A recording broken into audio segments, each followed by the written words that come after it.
저는 우리 상환이 형제가 전에 그 플룻인가 바이올린인가 좀 헷갈리는데 플룻이죠. 플룻 특송을 자주 했는데 요새는 자주 오는데 영껏 연주를 안 하더라고요. 다음에 며느리하고 오거든 연주 좀 해달라 하세요.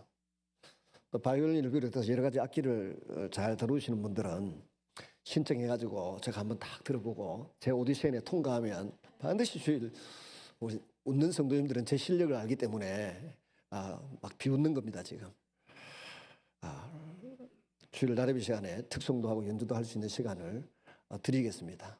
꼭 많이 자원하셔서 음악으로 또 악기로 연주로 하나님께 영광을 돌리시면 좋겠습니다. 그리고 감사를 충분히 드리겠습니다.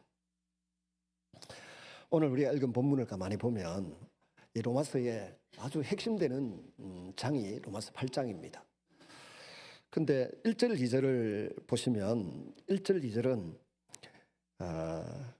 율법의 저주에서 우리를 속량하셨다는 것입니다. 거울에 우리 얼굴을 비춰보면 우리가 좀 다 불만족스럽지 않습니까? 마찬가지로 율법에 우리의 영혼과 우리의 마음과 생각과 우리의 삶을 비추어보면 불만족스러워요. 그리고 하나님은 율법에 비추어서 불만족스러운 우리를 보시고 다 지옥행이다, 우리의 미래가.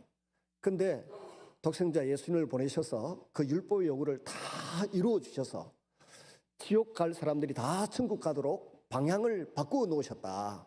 기준을, 우리를 바라보는 시각과 기준을 바꾸어 놓으셨다라고 말씀하시는 것입니다. 그래서 예수님 안에 있는 사람들은 율법의 여러 가지 저주와 사망 근세에서부터 우리를 완전히 구원해서 자유를 주셨다라고 선언하고 있는 것이 8장 1절입니다. 그리고 2절은 구원받으려고 애쓰는 사람들에게 아주 개인적인 의투로 설명하고 권고합니다. 우리 안에 이미 예수님 믿는 순간 성령님이 들어오셨어요. 성령님이 들어오셔서 예수님 믿고 예수님 믿으니까 성령님이 들어오셨어요. 물을 100도씨 되면 끓고 아니면 끓으면 100도가 되듯이 똑같은 말이에요. 성령님이 들어오셔서 우리 안에 성령님이 계셔서 이제는 지옥에 가야 될 죄와 사망의 근세에서 완전히 해방된 사람들이 우리 그리스도인인 줄로 믿습니다. 그래서 너희가 해방되었다 이렇게 선언하는 것이죠.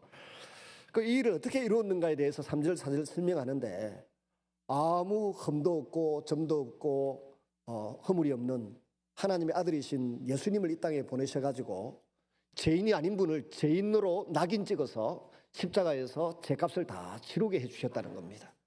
그리고 예수님의 육신에다가 저와 여러분의 죄를 다 얹어가지고 짊어지고 대신 벌을 받아라 해서 예수님이 그 벌을 다 감당하셨다는 겁니다. 그래서 3절 마지막에 그 아들을 죄 있는 육신의 모양으로 보내어 육신의 죄를 정하사 예수님을 십자가형에 내어주셨고 지옥불을 맛보게 하셨다는 겁니다. 그리고 4절에 그 육신을 따르지 않고 영을 따라 행하려고 하는 우리에게 율법의 요구가 이루어지게 하려 함이니라.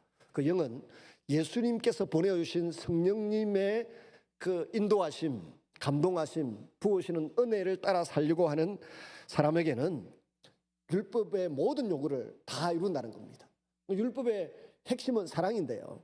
율법의 핵심은 우리를 정죄하고 너희들은 지옥행이다 이런 말씀을 하시려고 하는 게 아니고 율법의 모든 기준은 사랑입니다. 마침도 사랑이에요. 완성도 사랑입니다. 예수님께서 우리를 위해서 율법의 모든 요구, 그 사랑을 다 이루시고 보여주셨다는 것입니다. 그리고 그 예수님의 영이신 성령 하나님이 우리 속에 들어와 있으니 이제는 우리가 육신의 요구를 따라 살지 않고 영의 감동과 영의 어떤 격려와 권고와 인도하심을 따라 살아가는 하나님의 자녀가 되었다는 것입니다. 그래서 육신의 요구를 따라 살아가는 사람은 망하고 영의 생각과 요구를 따라 행하는 사람은 살게 된다. 영의 일을 생각하고 살게 된다. 그래서 6절에 육신의 생각은 사망이고 영의 생각은 생명과 평안이니라. 육신의 생각은 하나님과 원수가 되나니 이는 하나님의 법에 굴복하지 아니할 뿐 아니라 할 수도 없습니다. 우리 주님께서 사도 바울을 통하여 감동을 주시기를 우리 모든 그리스도인은 육신의 생각 대신 영의 생각을 따라 살아갔으면 좋겠다. 그렇게 건면하고 계십니다. 우리 기독교인들의 삶이나 생각이나 마음을 이끌어가는 것은 영적인 생각이어야 하고 영적인 감동으로 나아가는 삶이 되어야 됩니다. 영은 도대체 뭐냐? 분명히 실존하는데 보이지 않고 느껴지지 않는 거죠. 느낌은 좀 있을 수 있습니다만은 하여튼 영은 실존하는 것입니다. 근데 눈에 보이지 않습니다. 그래서 우리 사람에게는 하나님 나라가 있고 세상 나라가 있고 마귀 나라가 있는데 특별히 우리의 생각도 영과 혼과 육으로 분별이 된다는 것입니다. 사람을 놓고 분석할 때 영혼이 있고 혼이 있고 육신이 있다 이렇게 말해요. 이걸 삼분설이라 그러죠. 어떤 사람은 육신이 있고 영혼이 있다 이렇게 이분설을 주장합니다. 그래서 이분설이 인간을 놓고 이분설이니 삼분설이니 이렇게 다투기도 하고 2단 3단 시비를 걸기도 하곤 하는데 인간은 2분해도 안 되고 3분해도 안 되고 그냥 유기체입니다. 영과 혼과 육체가 하나입니다. 그 유기체라고 하는 사실을 염두에 두고 단지 우리가 성경을 이해하고 또 설명을 쉽게 하기 위해서 영과 혼과 육체를 나누어서 설명하는 경향들이 곧자리 있습니다. 저도 오늘 영과 혼과 육 이렇게 나누어서 말씀을 좀 전하려고 합니다. 그럼 영성, 그중에 영을 많이 강조하는 것이 영성 훈련인데 영성이란 게 뭐냐? 하나님 앞에 사는 마음가짐, 자세입니다. 부부애가 뭡니까? 부부간에 날 좋을 때만 있습니까?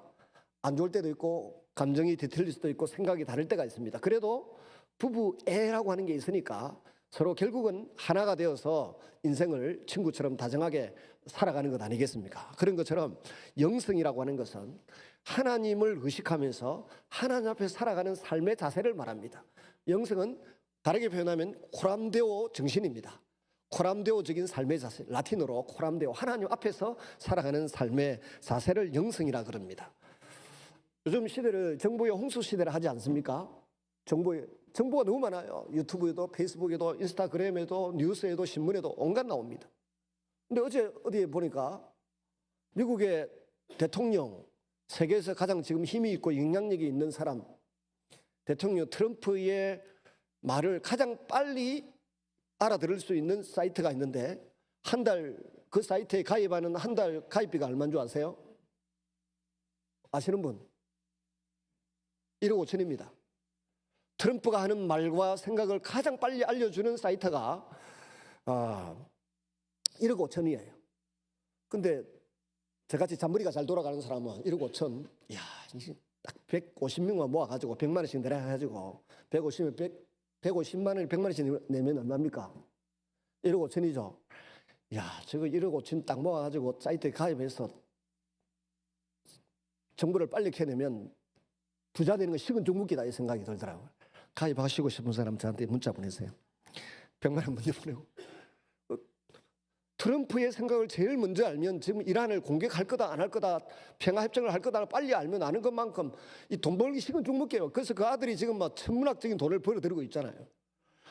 트럼프의 말하는 걸 빨리 캐치하는 걸 알려주는 사이트만 해도 한 달 가입비가 1억 5천인데 그거는 지구상의 작은 일정한 텀에 활동하는 것에 불과하지 않습니까?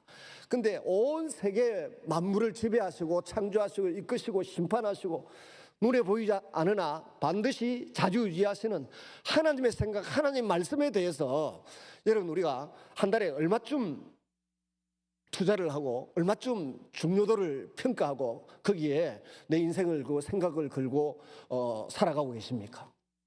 하나님의 말씀은 트럼프 같은 사람 100명, 1000명을 합쳐놓은 것보다 더 힘이 있고 더 정확하고 더 건세가 있는 줄로 믿습니다.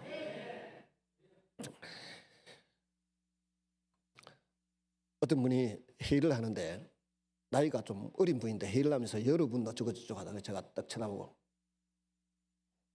여러분이 하지 말고 회원 여러분이라고 불러라 그랬더니 제 옆에 앉아 계신 장로님이 내가 좀 이따가 할 말이 있다 이러더라고요. 좀 이따가 이분이 연세가 76세인가 그런데 그 친구 여러분하고 회의하는 게 끝나고 난 뒤에 이러더라고요. 우리 아버지가 우리 아버지 자기 아버지가 창원시 옛날에 진해시가 있었습니다. 진해시 민선 시장이었어요. 아버지가 떠나가시기 전에 본인한테 유언을 3가지를 남겼대. 첫째,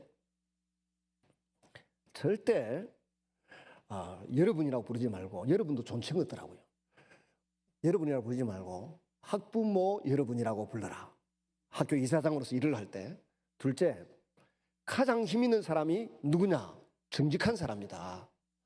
셋째, 누구를 공격하거나 비난하려고 하거든 내가 할 수 있는 준비를 완벽하게 다 해놓고 해라. 이 3가지를 남겨놓고 가셨다는 거예요.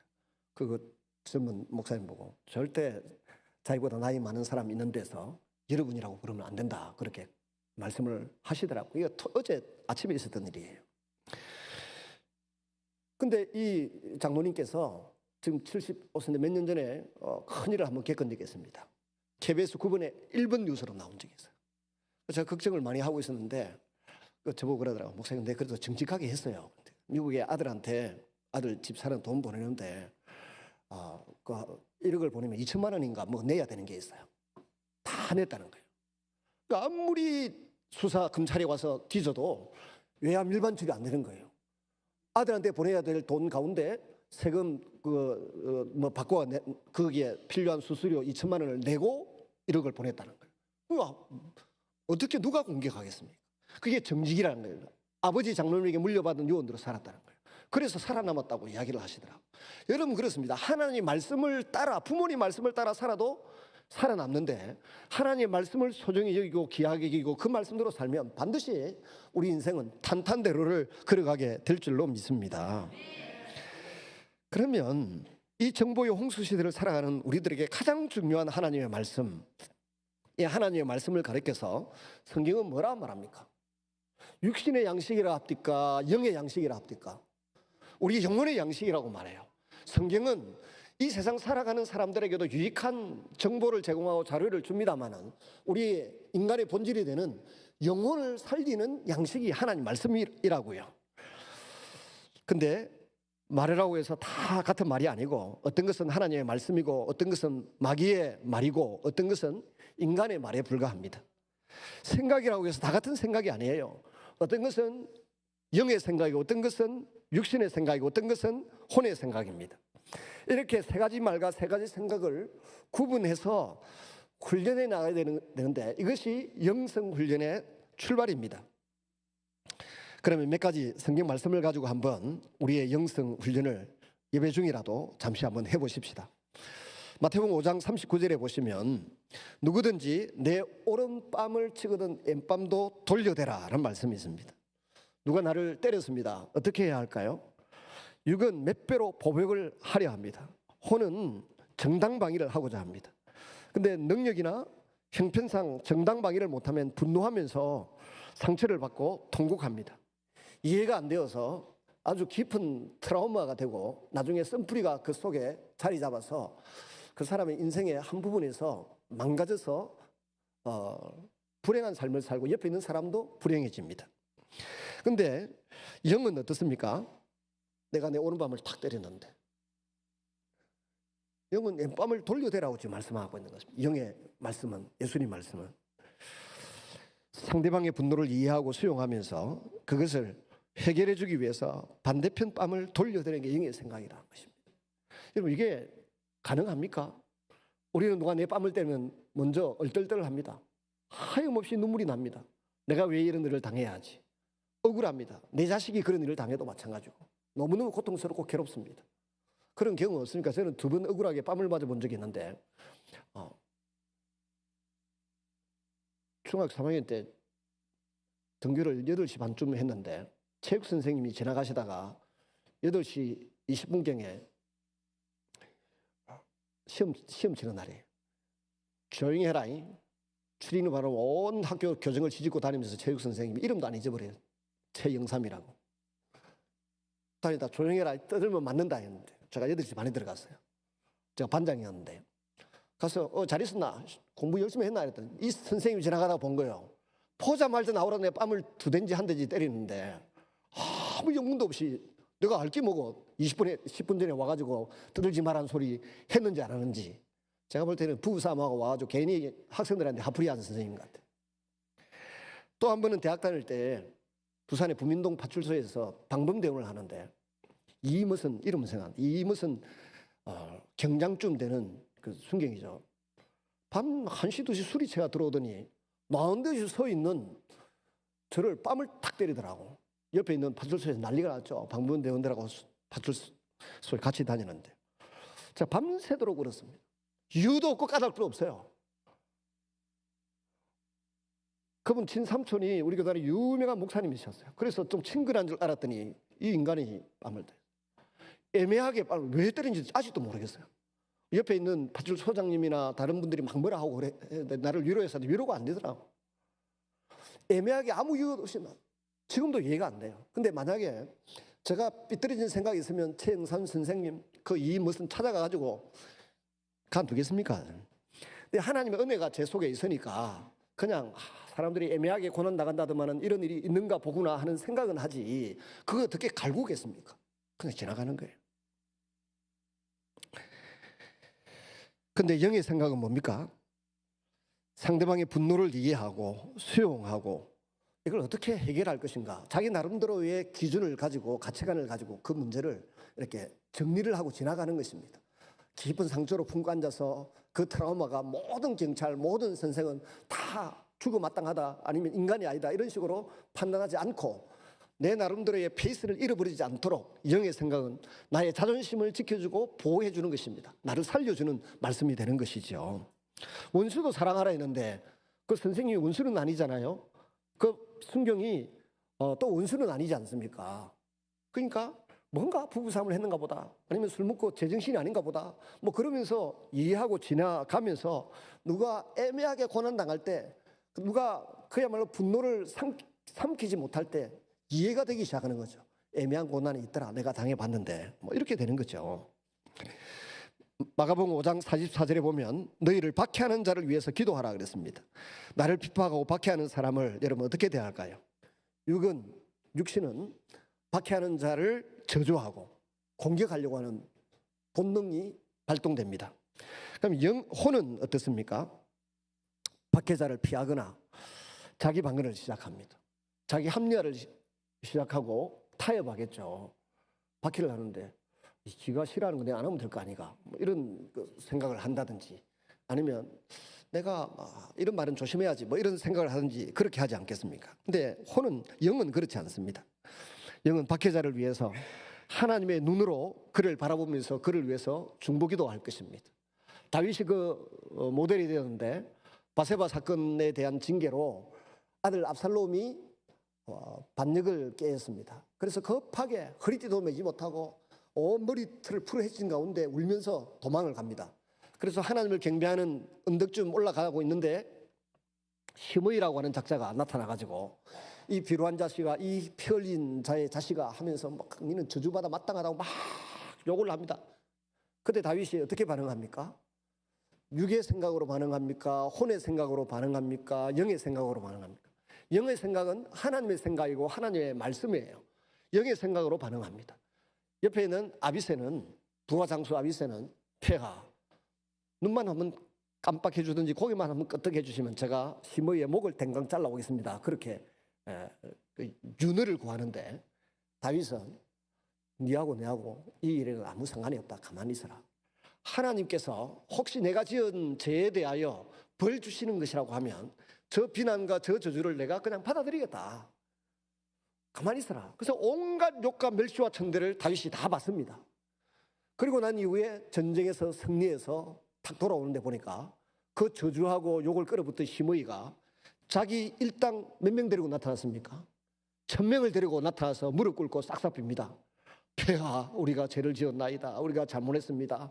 한번 용서해 줬더니 영의 생각으로 이해하고 용서해 줬더니 1000명을 이끌고 나타나 무릎 꿇고 앉아가 다시는 그런 짓 안 하겠습니다. 살려주십시오. 야, 그때 만약에 다윗이 시므이를 탁 했으면 여전히 999명의 반역하는 무리가 다윗에게 기회를 엿보고 있었지 않겠습니까? 그렇게 영의 생각은 다윗의 미래를 탄탄대로로 열어주었던 것입니다. 그러니까 우리의 모든 삶 가운데서도 자꾸만 영의 생각을 하면 내 영혼이 살고 내 가정이 살고 교회가 살고 이 나라가 살게 될 줄로 믿습니다. 그럼 영의 생각은 성경 말씀에 있는 가르침인데 이 성경 말씀에 따라서 자꾸만 나 자신을 돌아보고 가꾸고 가야 되지 않겠습니까? 마태복음 7장 1절에 보면 비판받지 않으려고 하거든 비판하지 말라. 또 황금률이 있죠. 마태복음 7장 12절에 보면 누구든지 남에게 대접받고 싶은 대로 너희는 남을 대접하라 그랬습니다. 마땅히 받아야 할 대접을 내가 받지 못할 때 우린 육신은 어떻게 생각합니까? 육신은 나를 무시하다니, 나를 알아봐 주지 않다니 하고 분노합니다. 근데 혼은 그 원인을 찾습니다. 내가 뭐 잘못한 게 있어갖고 저 사람이 나를 이렇게 박대하고 외면하고 못 본 척하는 것인가 이런 생각을 하게 됩니다. 근데 영은 어떻게 생각합니까? 영은 역지사지의 입장에서 자꾸 그 사람의 입장을 한번 생각해 보게 되고 그 사람의 정체성을 또 생각해 보게 되고 저도 하나님의 아들이고 하나님의 딸인데 저 사람은 왜 그럴까? 왜 나를 본체만 제할까? 분명히 아픈 사연이 있는가 보다 위해서 기도하게 되고 용서하는 마음을 이해하는 마음을 갖게 되죠. 실제로 우리 예수님께서 그렇게 하셨습니다. 예수님은 십자가상에 달려 계실 때에 여러 군인들이 또 조롱하는 사람들이 예수님을 막 조롱했어요. 네가 정말 하나님의 아들이거든 그 십자가에서 내려와서 너 자신을 구원하라 그랬습니다. 예수님 뭐라고 말씀하셨습니까? 저 사람들은 자기들이 무슨 짓을 하는지 지금 알지 못하고 합니다. 저들의 죄를 사하여 주시옵소서 그렇게 기도했어요.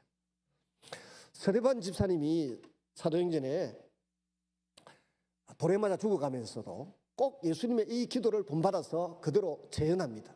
자기에게 돌을 들어 치는 사람들에게 저들이 무슨 짓을 하는지 모르고 저렇게 하고 있습니다. 저들의 죄를 사하여 주십시오. 예수님이 하늘에서 보좌 위에서 뿔떡 일어서셔서 내려다보고 계시다고 했습니다. 우리의 영의 생각은 그런 것입니다. 하나님의 관점에서 하나님의 마음에 하나님의 눈으로 상대방을 바라보면서 대접하는 것입니다. 지금 사람들이 저를 보고 그럽니다. 그렇게 친한 목사님들이 많냐고. 뭔 행님이 그리 많아 집안이 늘냐고. 시골에서 막 자라서 우리 동네에 해봤자 한 25가구 정도 사는 지금은 더 많은 외주인들이 들어와서 집을 짓고 별장을 만들어가지고 인구가 많아졌는데 그때는 25가정 사는데 나이 1살 많으면 형님이잖아요. 교회 다니기 전이나 교회 다니고 난 이후에 목사가 되었거나 되고 난 이후에도 저보다 나이 1살 많으면 무조건 형님이에요. 제가 높은 지위에 어떤 힘을 가지고 있을 자리에 있을 때도 1살 많으면 형님이에요. KPM 이사장을 하고 있을 때에 총 17명이고 제가 이사장이고 제 주변에 16명의 이사가 있어요. 선교사님들이 들어와서 파송 재심사를 받습니다. 아니면 또 어떤 벌을 징계를 받기 위해서 불려 들어올 때가 있습니다. 저보다 1살 많은 목사님이 태국의 이규식 목사님이라고 지금 국제학교를 크게 해요. 수백억을 들여서 크게 하고 계신 파타에서 하고 계신데 이 부부가 딱 들어와서 들어오기 전에 이사들이 전부 다 저 통제가 안 되고 말이지 룰을 안 지키고 어쩌고 저쩌고 막 그래서 하더라고요. 딱 들어오서 제가 자리에 앉자마자 옆에 있는 그 목사님 보지도 않고 옆에 있는 사모님 보면서 이거 형수님 저 우리 형님하고 지금 40년 동안 살아줘서 너무너무 고맙습니다 이랬거든요. 그러니까 다른 이사들이 아무 소리 못하고 책망하고 준비하고 비난하고 준비해놨는가 소리 하나도 끄집어내지 못하고 그냥 나갔어요. 제가 회의 마치고 나가니까 그 목사님 부부가 기다리고 있다가 남 목사 옛날에도 그랬는데 지금도 그렇고 너무 고맙다. 그들먹거리지 않고 폼 안 잡고 나를 형님이라고 불러주고 형수님 불러주고 형수님 이 형님하고 40년 동안 살아줘서 너무 고맙습니다 말하고 나니까 모든 것이 끝이었다. 그건 제 진심이에요. 여러분 내가 좀 가졌다고 생각할 때 내가 좀 힘이 있다고 생각할 때 그 가진 것과 그 힘으로 남을 베풀고 배려하고 섬기면 그게 전부 나에게 돌아오는 줄로 믿으시기를 바랍니다. 그래서 그 부분은 저보고 맨날 오라고 태국의 파타야 나 어찌 생긴지도 모르는데 지금 몇십 년째 거기 한번 오라고 대접받고 싶은 대로 다른 사람을 대접하시기를 바랍니다. 하나님께 복을 받고 싶은 대로 하나님을 그렇게 대우하시고 영광을 돌려드리시기를 바랍니다. 아내에게 대접받고 싶은 대로 아내를 귀하게 여기시고 남편에게 대접받고 싶은 대로 남편을 존중하고 귀하게 여기시기를 바랍니다. 이게 영의 생각이에요. 성경 말씀을 이런 관점에서 자꾸 하나님의 시각, 하나님의 마음의 관점에서 보고 생각하고 묵상하는 것, 이게 영성 훈련입니다. 이런 영의 언어와 생각이 내 인격 속에 본능화되고 체질화되도록 우리는 기도하고 말씀 훈련을 계속해야 할 것입니다. 한번 따라하겠습니다. 신앙의 본능화, 신앙의 체질화. 어떤 분들은 보면 그 세상에 있는 사람들 말입니다. 남을 비판하고 욕하고 비난하는 것이 체질화되어 있고 본능화되어 있습니다. 또 정치에 관심이 많은 분들은 자기 나름대로의 관점을 갖고 자꾸 비판하고 비난하고 하는 일에 체질화되어 있어요. 근데 우리가 알고 있는 많은 정보들이 가짜가 많고 거짓이 많습니다. 그러므로 정말 하나님의 사람, 성령의 사람이 하나님의 도구로 쓰임 받으려고 하면 하나님 말씀 아닌 것은 항상 틀릴 수 있다는 가능성을 염두에 두고 조심스럽게 은행심사를 가져야 될 줄로 믿습니다. 그래서 믿음이, 말씀이 체질화되고 본능화되면 누가 우리를 감당하겠습니까? 우리 하나님의 자녀들은 세상이 감당하지 못한 하나님의 자녀들이고 힘이 있고 근세가 있는 주님의 자녀인 줄로 믿습니다. 우리의 삶에는 세 왕국의 통치가 동시에 작용합니다. 세 왕국은 개념적으로 명확하게 구분이 됩니다. 실제 삶에서 단지 경계가 애매모호합니다. 분리가 잘 안 됩니다. 우리는 어떤 때는 하나님 나라 백성으로서 아주 행복하게 예배하고 찬양하고 기도하며 베풀며 살아갑니다. 근데 어떤 경우에는 인간 나라에 살기 때문에 정치에 휘둘리고 경제에 휘둘리고 뭐 예술 문화에 휘둘리고 힘이 듭니다. 근데 마귀 나라에서 유혹을 받아가지고 끔찍한 일을 당하는 일들이 종종 있습니다. 하나님의 자녀들이고 성령의 통로로 도구로 쓰임받는 사람이라고 해서 마귀의 공격을 안 받습니까? 오히려 더 많이 받습니다. 아마 우리 모든 성도들보다 제가 마귀의 공격을 가장 심하게 많이 받을 것입니다. 다윗도 그랬고 베드로도 그랬습니다. 다윗이 병적조사, 즉 인구조사를 두 번 했는데요. 첫 번째 때는 하나님 시켜서 했고 두 번째는 지 마음에 교만을 감추지 못해서 마귀가 다윗을 충동질했습니다. 사단이 다윗을 충동질하며 병적조사를 시켰습니다. 자기 조카 요압 장군에게 인구조사 한번 해봐라. 20세 이상 싸움터에 나갈 만한 인구조사를 해봐라.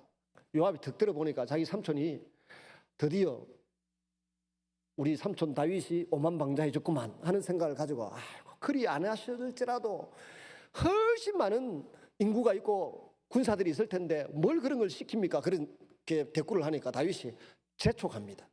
성경 말 본문에 그대로 재촉합니다. 그래서 요압이 인구조사를 덤성덤성 얼렁뚱땅 대충대충 해도 얼마 나왔습니까? 150만이 넘는 군사의 수가 나왔습니다.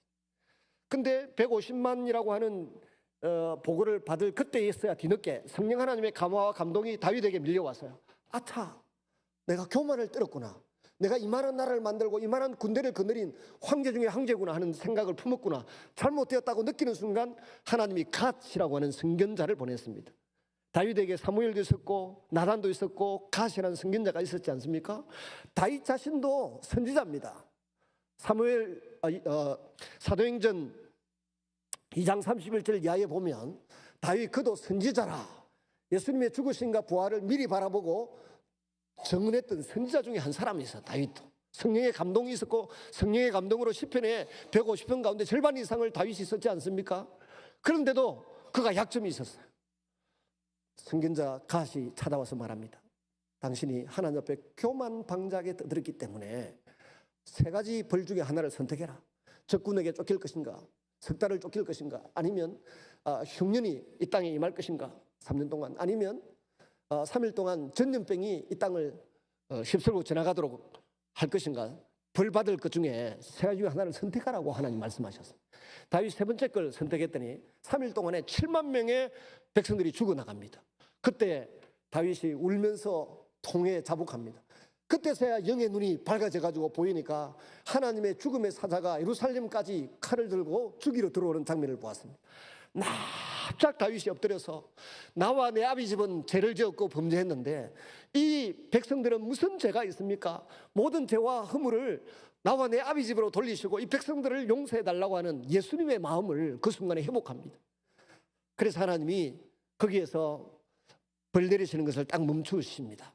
그리고는 오르난의 그 타작 마당을 사서 제사를 드리고 번제를 드리고 속죄제를 드리고 이렇게 할 때에 하나님께서 모든 그 징계에서 해제, 용서를 해주셨습니다. 그리고 그 자리에 성전이 세워졌지 않습니까? 이런 다윗 같은 사람도 마귀의 충동질에 의해서 자신도 어려움을 겪고 백성들이 죽어나가는 위태한 일이 일어났다는 것입니다. 그러므로 나라의 지도자일수록, 가정의 가장일수록, 또 교회에 영향력이 있는 목회자나 중직자일수록 마귀에게 넘어가지 않기 위해서 늘 말씀 읽고 기도하고 겸손히 자신을 낮출 때에 하나님의 영이 그를 지배할 것입니다. 말씀이 그를 지배하고 말씀이 그를 이끌어갈 것입니다. 베드로도 마찬가지였습니다. 예수님께서 마태복음 16장 21절 이하에 이제 대제사장과 서기관과 바리새인들에게 내가 핍박을 받고 십자가를 지고 죽어야 할 것이다 라고 이야기를 했더니 베드로가 언지에 절대 그래서는 안 됩니다 라고 말렸습니다.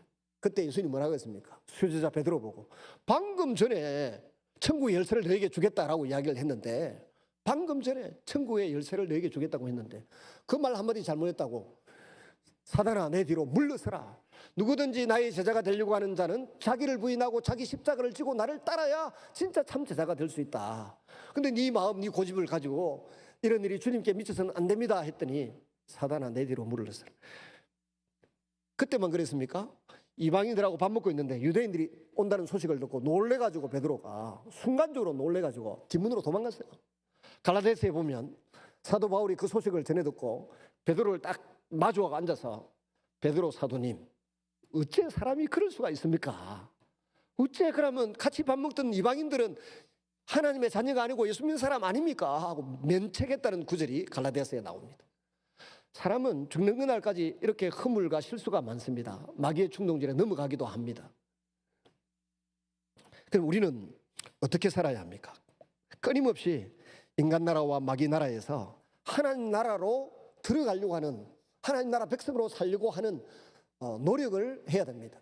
제일 좋은 방식이 뭔가 하면 개인적으로는 성경 읽고 기도하는 것이고, 두 번째는 좋은 성도들을 만나서 모델이 되고 모범이 될 만한 그런 귀한 성도들 만나서 교제를 하다 보면 그분들 하는 대로 쫄쫄쫄 따라하면 됩니다. 근데 나쁜 무리, 못된 사람하고 자꾸 사귀고 가까이 하면 못된 것만 배우고 잘못된 것만 배워서 같이 망합니다. 아무쪼록 기도하십시오. 제가 우리 학생들 위해 늘 기도할 때 하잖아요. 좋은 책을 만나게 해주십시오. 좋은 말씀의 스승을 만나게 해주십시오. 좋은 교제권 친구들을 만나게 해주십시오. 늘 아이들 위해서 기도해 왔는데 여러분에게도 늘 그런 복이 임하시기를 바랍니다. 북한에서 탈북한 사람들이 있습니다. 대한민국 자유민주주의, 자본주의에 적응하는 것이 탈북민들에게는 굉장히 어렵다고 합니다. 그래서 40%가 지금 약 4만 명 가까이 들어와 있는데 그중에 40%가 이제 최하층민으로 살면서 기초 연금 수령자 이런 형편에 있다고 한때 국회의원을 했던 지성호 의원이 몇 달 전에 강의하면서 그 이야기를 하시더군요. 그 막 짜증을 내고 소리를 질렀어요. 내가 언제 북한에서 대한민국으로 넘어오라 했나? 넘어와서 열심히 살아가고 100억 이상 부자만 해도 100명이 넘는다는데 왜 40%의 기초수급자를 내보고 어쩌라고 내한테 소리를 질러서 하냐? 실제 만나서 이야기를 하는데 그래 하더라고. 자기들은 억울하다는 거예요. 근데 북한에서는 가만히 있으면 일단 먹을 거든 뭐든 있는 대로 공평하게 나눠줘야 되는데 요새는 공평하게 안 나눠준다 하더라고요. 근데 대한민국 땅은 노력한 것만큼 소득을 올리고 땀 흘리고 수고한 것만큼 먹고 사는 자유 대한민국이고 자본주의 사회입니다. 그런데 이 땅에 탈북민들이 적응하는 게 결코 쉽지 않다는 것입니다. 마찬가지로 그 쉽지 않고 힘이 드니까 다시 북한으로 돌아가는 사람도 종종 있다고 합니다. 이 세상 나라에 살던 우리가 하나님 나라에 들어와서 하나님의 백성이 되었습니다. 그러면 하나님 백성답게 100% 사느냐? 사는 게 쉽지 않습니다. 저도 젊어서부터 목사는 하나님 나라에 들어온 신학생은 목사는 성경을 들고 다닐 때 가슴에 이렇게 품고 걸어 다녀야 된다. 이렇게 배웠습니다. 정영창 교장 선생님이 간증하고 다니면서 거창고등학교를 세운 분이 목사님, 장모님들은 성경을 이래 가슴에 품고 다녀야 된다 하더라고. 성경 이렇게 품고 다니십니까? 저도 한때는 품고 다니는데 어느 날 보니까 성경을 품고 다니는 게 아니고 성경 가지고 테니스 발리 연습한다고 일하고 다녔더라고요. 새벽 기도 가는데 팍 일하고 있더라고요. 하나님 나라 백성답게 이렇게 품고 다니는데 이게 어떤 건지는 모르겠으나 일하고 다니는데 뭐. 이게 관성이라 그러는데 세상 나라의 맛을 알고 세상 나라에 젖어 살던 사람들은 옛날에 살던 그 삶의 습성을 버리지 못하고 자꾸 그쪽으로 돌아가려고 하는 경향이 있어요. 그래서 끊임없이 말씀과 기도로 혹은 자기 나름대로의 각오를 새롭게 하고 좋은 사람들과 사귀면서 하나님의 사람들은 이렇게 살고 이렇게 기도하고 이렇게 말하더라. 그걸 배워나가야 돼요. 그래야만 우리의 미래가 하나님 앞에 복받은 미래가 될 줄로 믿습니다. 이 정보의 홍수 시대에 가장 중요한 것은 우리 그리스도인들에게 있어서는 하나님의 말씀입니다. 영성 시대 하나님 앞에 살아가는 삶을 살아가는 것입니다. 대충 살면서 하나님께서 복 주실 것이다 이런 막연한 기대감을 갖기보다 하나님의 나라의 법을 따라 살아가게 되면 주님이 책임져 주신다는 믿음으로 살아가시기를 바랍니다. 우리가 말씀을 맺고자 합니다. 내가 지금 나쁜 영의 무리와 함께 어울리고 있지는 않습니까? 성령의 공동체 안에 살고 있습니까? 성령 하나님의 인도하심을 받지 못하는 우리는 세상에 속기 쉽고 마귀의 지배와 조종을 받기 쉽습니다. 그래서 천국의 삶을 살기가 어렵습니다. 정말 천국의 삶을 살고 싶으면 먼저 영을 분별해야 돼요. 내 안에 있는 영을 분별하고 또 주위에 있는 사람들의 영을 분별해서 하나님의 영의 지배를 받고 다스림 받는 사람들과 자꾸 사귀고 교제하고 하는 가운데 믿음의 장성한 사람, 그리스도의 성품을 담는 사람, 그걸 꿈을 꾸고 나아가면 그렇게 될 줄로 믿습니다. 세 가지 말과 세 가지 생각을 분별한 이후에 우리가 한 가지 더 해야 될 일이 있는데 바로 영적인 전쟁입니다. 전쟁은 통치권이 충돌할 때 일어납니다. 영적 전쟁도 영적인 통치권이 부딪히는 곳에서 일어납니다. 마귀는 끊임없이 우리를 대적하려고 하고 우리는 하나님 나라를 확장해서 한 영혼이라도 더 구원하기 위해서 애쓰고 힘쓰고 노력하고 있습니다. 그러니까 싸움이 일어날 수밖에 없죠. 예수님이 이 땅에 오셔서 십자가에서 사단의 마귀의 사망 근세를 깨뜨렸습니다. 그래서 요한 1서 3장 8절에 보시면 하나님의 아들이 나타나신 것은 마귀의 일을 멸하리 하심이라. 우리 그리스도인도 마귀 사단을 대적할 수 있습니다. 우리는 어떻게 영적인 전쟁을 합니까? 일반적인 전쟁은 무기로 하지만은 영적인 전쟁은 말로 합니다. 사람이 죽고 사는 것은 혀의 근세에 달려 있습니다. 잠언 18장 21절 말로 선포하면 됩니다. 마귀 사단에게 물러가라 외치면 됩니다. 야후 4장 7절에 마귀를 대적하라 그리하면 너희를 피하리라. 하나님 말씀을 우리 입술에 두고 마음에 두고 자꾸 이 말씀을 선포하고 나에게 주지하는 그런 습관을 길러야 합니다. 마태복음 8장 16절에서 17절에 보시면 주님은 나의 연약함, 나의 모든 질병을 짊어지고 십자가를 지셨다라고 하셨습니다. 이사야 53장도 마찬가지고요. 또 갈라디아서 3장 13절 보시면 주께서 율법의 저주에서 우리를 속량하셨다고 했습니다. 주께서 채찍에 맞으심으로 나는 나음을 입었다라고 되어 있습니다. 베드로전서 2장 24절에 주님이 우리를 위하여 해주신 이 많은 일들을 정말 나를 위한 하나님의 사랑이고 은혜이다라고 하는 것을 믿으면 그 사람은 힘 있는 삶을 살아갑니다. 행복한 삶을 살아가고 아름다운 꿈을 꾸고 그 꿈을 이루기 위해서 기도하고 또 사람을 만나고 또 머리를 쓰고 육체에 땀을 흘리고 수고하다 보면 주님이 우리를 위해서 약속해 놓으신 그 약속의 말씀이 내 삶의 성공으로 또 열매로 다 맺히게 되는 역사가 나타나게 될 줄로 믿습니다. 요한일서 3장 8절을 보시면 하나님의 아들이 나타나신 것은 마귀의 일을 멸하리 하심이라. 요한일서 4장 4절에 너희 안에 계신 이가 세상에 있는 자보다 크심이라. 요한복음 16장 24절에는 또 누가복음 18장 13절 38절에 살아계신 하나님의 아들 주 예수 그리스도시여 나를 불쌍히 여기소서. 하나님께서 우리를 불쌍히 여겨주시면 우리가 감당하지 못하고 이겨내지 못할 일이 없는 줄로 믿습니다. 그래서 괜히 사람들한테 삭삭 빌기 이전에 하나님 앞에 자꾸 긍휼을 구하고 자비를 구하고 하나님의 자녀로서 당당하게 살아가시면 내 안에 하나님 계시고 내 뒤에 하나님 계시고 내 앞길을 열어주시는 하나님이 계신 것을 믿으시기를 바랍니다. 내 마음에서 마귀의 음성도 가끔 들릴 수도 있고 육신의 생각도 일어날 수도 있습니다. 근데 분명히 내 영혼에 거하시는 성령 하나님이 선명하게 하나님의 생각은 이것이고 하나님의 말씀은 이것이다라고 성경 말씀과 일치되는 교훈과 깨달음을 주실 것입니다. 그걸 붙들고 살아가면 장수를 하든 아니면 짧은 생애를 살든 어떤 형편에 살든 간에 하나님께서 복 주시고 행복해 하시고 기뻐하시는 그런 삶이 열리게 될 줄로 믿습니다. 우리 모두 영적인 전쟁에서 승리하여 하나님 나라의 백성으로 승리하고 성공하는 인생이 되시기를 주님의 이름으로 축원합니다.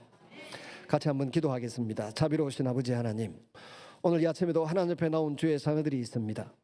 우리가 이 세상 나라를 살아가지만 하나님 나라의 백성인 줄로 믿습니다. 하나님 나라의 백성으로서 당당하게 살고 승리하며 살아가고 남을 축복하고 다른 사람을 행복하게 하는 일생을 살아가는 저희가 되게 하여 주시옵소서. 오늘 이 아침에도 주 앞에 나온 주의 자녀들이 온갖 정부의 홍수 시대를 살아가지만 주의 말씀을 최고의 금으로 여기고 최고의 자산으로 여기며 말씀을 의지하여 그물을 던지고 말씀을 의지하여 기도하며 나아가는 주의 자녀들이 되게 하여 주옵소서. 우리의 영이 살아나고 우리의 육신이 강건해지고 하나님 앞에서 꿈꾸고 소망한 바를 이루어드리는 복된 생애가 펼쳐지게 하여 주시옵소서. 예수님 이름으로 기도드리옵나이다.